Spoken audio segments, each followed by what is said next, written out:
আসসালামু আলাইকুম সবাইকে, আশা করি সবাই ভালো আছেন। আজকে এই ভিডিওটা কোনো ইনফরমেটিভ হবে কিনা জানি না, তবে আমার মন চাইলো যে একটা ভিসা এক্সপিরিয়েন্স বা একটা ওভারঅল একটা জার্নি আপনাদের সামনে শেয়ার করা। সেটা হচ্ছে যে আমার খুবই ক্লোজ, আমার বন্ধু বলেন, আমার স্টুডেন্ট বলেন, আমার বন্ধুই মেনলি জাকারিয়া জিসান।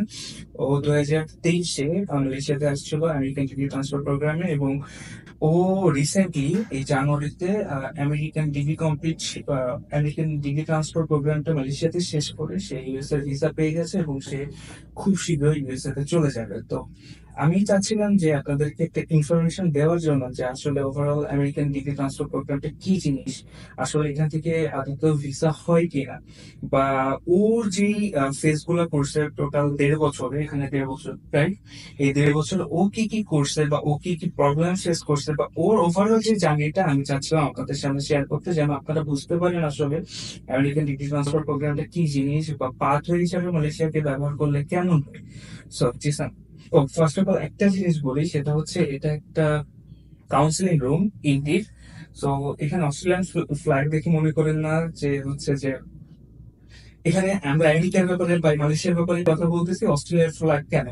আসলে এই রুমটা ডেকোরেট করা হয়েছে যার কারণে ইন্ডিতে আপনারা জানেন American Australian degree transfer programme আছে, সেই জন্য এইখানে অস্ট্রেলিয়ান ফ্ল্যাগ একটা টিভি। সো আমরা চাচ্ছি যে জিসানের মুখ থেকে জিসান যে ইয়েগুলা ফেস করছে, ওর যে এক্সপিরিয়েন্স, ওভারঅল ওর এক্সপিরিয়েন্সটা মালয়েশিয়া থেকে আমেরিকা পর্যন্ত এক্সপিরিয়েন্সটা ওর মুখ থেকে শুনতে চাচ্ছি। জিসান। আসসালামু আলাইকুম, আমার নাম জাকারিয়া হোসেন। আমি বিগত 1.5 বছর যাবৎ ENT college সুবাগে American degree transfer প্রোগ্রামে অধ্যয়নরত আছি। তা আমি খুবই শর্টে বলতে চাই টোটাল জার্নিটা, বিকজ 1.5 বছর জার্নি আসলে অনেক সময় লাগে বলতে। তো যতটুকু সবার জন্য বোধগম্য হয় আমি ততটুকুই আলোচনা করব। সর্বপ্রথমে আমি 2023 সালের 17 অক্টোবর মালয়েশিয়া আসি। সেখান থেকে আমার পথযাত্রা মালয়েশিয়ার জন্য হয়। আহ তোমার ডিগ্রিটা কি ছিল, প্রোগ্রামটা কি ছিল? আমার ডিগ্রি ছিল হচ্ছে American degree transfer programme computer সায়েন্সের আন্ডারে। আচ্ছা।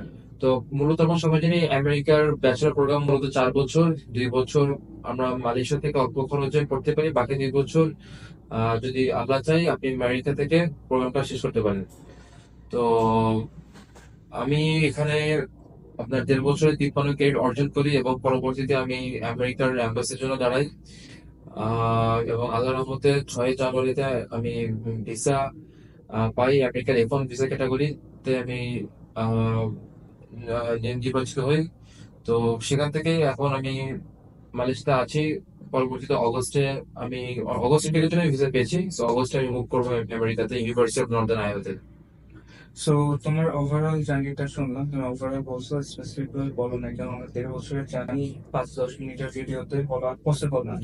সো তুমি কি মনে করো যে স্টুডেন্ট যারা মালয়েশিয়াতে আসতে চাচ্ছে, তাদের কি মালয়েশিয়ার ইটি বা যে কোনো ইউনিভার্সিটি যেখানে আমেরিকান ডিগ্রি ট্রান্সফার প্রোগ্রাম বা অস্ট্রেলিয়ান ডিগ্রি ট্রান্সফার প্রোগ্রাম আছে, মেইনলি ডিগ্রি ট্রান্সফার প্রোগ্রাম আছে, তাদের কি এই এদিকে আসা উচিত, পাথওয়ে হিসাবে কি এটা ব্যবহার করা উচিত? কেন তুমি জানো ইউএসএ তে বা অস্ট্রেলিয়াতে, মানে ফার্স্ট ওয়ার্ল্ড কান্ট্রি গুলোতে বাংলাদেশ থেকে ঢোকা অনেক টাফ এই মুহূর্তে। বাংলাদেশের রাজনৈতিক প্রেক্ষাপট বলি, সবকিছু মিলে অর্থনৈতিক প্রেক্ষাপট বলি, এসব দেশে যাওয়া টাফ। তো তোমার কি মনে হয় স্টুডেন্ট কি উচিত পাথওয়ে হিসেবে ইউজ করা? I think without any second thought, Malaysia will be a very good option for choosing USA or Australia as a second plan. আহ, আমি মনে করি বাংলাদেশে অনেক মেধাবী ছাত্র আছে যারা অনেক যোগ্যতা থাকা সত্ত্বেও আমেরিকার ভিসা বা অস্ট্রেলিয়া ভিসা রিজেক্ট পেয়ে থাকে। সেক্ষেত্রে আমি বলবো যে মালয়েশিয়া তারা যদি এসে পড়ে এই আমেরিকান ডিগ্রি ট্রান্সফার প্রোগ্রাম গুলো, সেক্ষেত্রে অল্প খরচে আহ, এবং অতিরিক্ত ভিসা ইন্স্যুরেন্সের পসিবিলিটিস নিয়ে তারা বাইরের দেশে বা ফার্স্ট ওয়ার্ল্ড কান্ট্রি যেতে পারবে।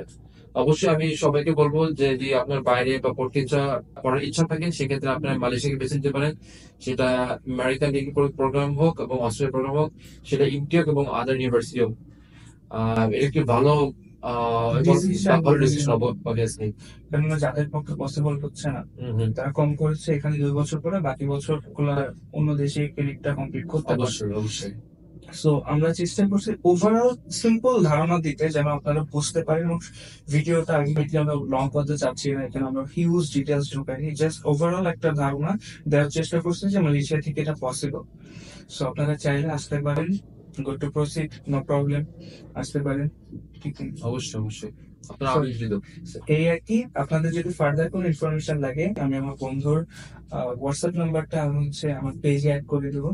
ওখানে ওর সাথে কথা বলতে পারেন, ওর থেকে আরো ভালো আইডিয়া নিতে পারেন। সো ওভারঅল সবকিছু মিলে আপনাদের এনি কাইন্ড অফ ইনফরমেশন যদি লাগে, আপনারা জাস্ট আমাদেরকে আস্ক করতে পারেন, কোনো অসুবিধা নেই। আমরা এখানে বসে আছি আপনাদেরকে ইনফরমেশন দিয়ে হেল্প করার জন্য, নাথিং এলস। তো সবাই ভালো থাকবেন, সুস্থ থাকবেন, আল্লাহ হাফেজ। আল্লাহ হাফেজ, আসসালামু আলাইকুম। ওদেরকে বলতে পারেন না, এটা ঠিক করা গেল না? ঠিক আছে।